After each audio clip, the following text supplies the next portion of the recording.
Hi ಎಲ್ಲೋ ಎಲ್ರಿಗೂ ನಮಸ್ಕಾರ. ಇವತ್ತು ಬಿಸಿ ಬಿಸಿಯಾಗಿ ಈಸಿಯಾಗಿರೋ ದಮ್ ವಾಂಗಿಬಾತ್ ರೆಸಿಪಿನ ಶೇರ್ ಮಾಡ್ತಾ ಇದ್ದೀನಿ. ಇದನ್ನ ಮಾಡೋದಕ್ಕೆ ಮೊದಲಿಗೆ 1 ಕಪ್ ಅಕ್ಕಿನ ನೀರು ಹಾಕ್ಕೊಂಬಿಟ್ಟು ಒಂದು 2-3 ಸಲ ಆ ನೀರು ಕ್ಲಿಯರ್ ಆಗೋ ತನಕ ವಾಶ್ ಮಾಡಿಕೊಂಡು ಮತ್ತೆ ನೀರು ಹಾಕ್ಕೊಂಡು ಒಂದು ಸ್ವಲ್ಪ ಹೊತ್ತು ನೆನೆಸಿಟ್ಕೊಳ್ಳಿ. ಅದು ನೆನೆಯೋಷ್ಟರೊಳಗಡೆ ನಾವು ಬದನೆಕಾಯಿನೆಲ್ಲ ಹಚ್ಚಿಟ್ಕೊಳ್ಳೋಣ. ಈ ಬದನೆಕಾಯಿನೂ ಅಷ್ಟೇ, ನಾನಿಲ್ಲಿ ಹಸಿರು ಬದನೆಕಾಯಿ ಬಳಸ್ತಾ ಇದ್ದೀನಿ. ನೀವು ಬೇಕಾದರೆ ಕರಿ ಬದನೆಕಾಯಿ ಕೂಡ ಬಳಸ್ಕೋಬೋದು. ಈ ಬದನೆಕಾಯಿನ ಹಚ್ಚಿಬಿಟ್ಟು ಇಮಿಡಿಯೇಟಾಗಿ ನೀವು ನೀರಲ್ಲಿ ಹಾಕ್ಕೋಬೇಕು. ಆವಾಗ ಆ ಬದನೆಕಾಯಿ ಎಲ್ಲ ಕಪ್ಪಾಗೋದಿಲ್ಲ. ಒಂದು ಸ್ವಲ್ಪ ದೊಡ್ಡ ದೊಡ್ಡ ಪೀಸ್ಗಳಾಗಿ ಹಚ್ಚಿಟ್ಕೊಳ್ಳಿ. ನಾವು ಕುಕ್ಕರಲ್ಲಿ ಮಾಡೋದ್ರಿಂದ ಅವು ಸ್ವಲ್ಪ ಬಾಯಲ್ಲಿ ಸಿಗುತ್ತೆ, ಸಣ್ಣ ಪೀಸಸ್ಗಳಾದರೆ ಕರಗೋಗ್ಬಿಡುತ್ತೆ.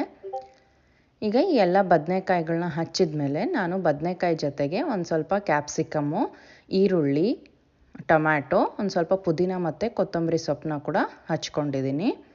ಈಗ ಒಂದು ಕುಕ್ಕರ್ಗೆ ಒಂದು 3 ಟೇಬಲ್ ಸ್ಪೂನಷ್ಟು ಎಣ್ಣೆನ ಹಾಕ್ಕೊಳ್ಳಿ. ಈ ಎಣ್ಣೆ ಚೆನ್ನಾಗಿ ಕಾದ್ಮೇಲೆ ಅದಕ್ಕೆ ಸಾಸಿವೆ ಸಿಡ್ದಿದ್ಮೇಲೆ ಜೀರಿಗೆ ಆಗಿದ್ಮೇಲೆ ಸ್ವಲ್ಪ ಈರುಳ್ಳಿನ ಹಾಕ್ಕೊಂಬಿಟ್ಟು ಚೆನ್ನಾಗಿ ಫ್ರೈ ಮಾಡ್ಕೊಳ್ಳಿ ಈರುಳ್ಳಿನ. ಈ ಈರುಳ್ಳಿ ಒಂದು ಸ್ವಲ್ಪ ಕೆಂಪಗಾದ್ಮೇಲೆ ಅದಕ್ಕೆ ಕ್ಯಾಪ್ಸಿಕಮ್ಮು ಮತ್ತು ಬದನೆಕಾಯಿನ ಹಾಕ್ಕೊಳ್ಳಿ. ಇವನ್ನ ಕೂಡ ಒಂದು ಸ್ವಲ್ಪ ಹೊತ್ತು ಎಣ್ಣೆಯಲ್ಲಿ ಫ್ರೈ ಮಾಡ್ಕೊಳ್ಳಿ. ಭಾಳ ಹೊತ್ತೇನು ಬೇಡ, ಒಂದು 2 ನಿಮಿಷ ಮಾಡಿಕೊಂಡ್ರೆ ಸಾಕು. ಈಗ ನಾನು ಒಂದು ಸ್ವಲ್ಪ ಗೋಡಂಬಿನ ಹಾಕೋತಾ ಇದ್ದೀನಿ, ಇದು ಆಪ್ಷನಲ್ಲು.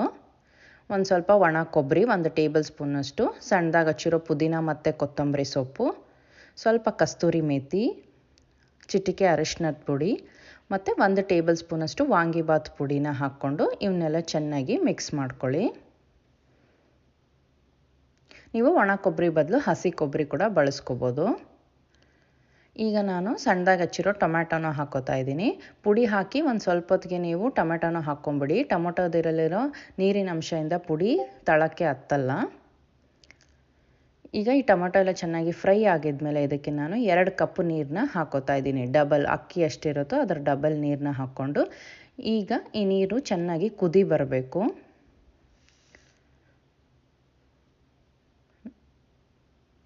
ನೋಡಿ, ಈಗ ಈ ನೀರು ಚೆನ್ನಾಗಿ ಕುದಿ ಬಂದಿದೆ. ಈಗ ನಾವು ಅಕ್ಕಿಯಲ್ಲಿ ನೀರನ್ನ ತಕ್ಕೊಂಬಿಟ್ಟು ಬರೀ ಅಕ್ಕಿನ ಅಷ್ಟೇ ಹಾಕ್ಕೊಂಡು ಇದಕ್ಕೆ ನಾನು ಫ್ರೋಝನ್ ಬಟಾಣಿನ ಹಾಕೋತಾ ಇದ್ದೀನಿ.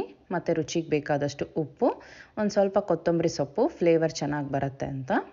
ಒಂದು ಅರ್ಧ ಟೀ ಸ್ಪೂನಷ್ಟು ತುಪ್ಪ, ಸ್ವಲ್ಪ ತುಪ್ಪನ ಹಾಕ್ಕೊಂಡು ಚೆನ್ನಾಗಿ ಸ್ವಲ್ಪ ಮೆಲ್ಲಕ್ಕೆ ಮಿಕ್ಸ್ ಮಾಡಿಕೊಂಡು ಲಿಡ್ನ ಕ್ಲೋಸ್ ಮಾಡಿಕೊಂಡು 2 ವಿಜಿಲ್ ಕೊಟ್ಟರೆ ವಾಂಗಿಬಾತು ರೆಡಿ ಆಗುತ್ತೆ.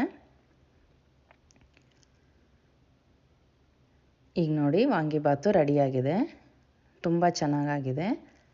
ಈ ರೆಸಿಪಿನ ಟ್ರೈ ಮಾಡಿ, ಇಷ್ಟ ಆದರೆ ಫ್ರೆಂಡ್ಸ್ ಆ್ಯಂಡ್ ಫ್ಯಾಮಿಲಿ ಜೊತೆ ಶೇರ್ ಮಾಡಿ ಮತ್ತು ಚಾನಲ್ಗೆ ಸಬ್ಸ್ಕ್ರೈಬ್ ಮಾಡ್ಕೊಳ್ಳಿ. ಹೇಗಾಗಿದೆ ಅಂತ ಕಮೆಂಟ್ಸಲ್ಲಿ ತಿಳಿಸಿ. Thank you.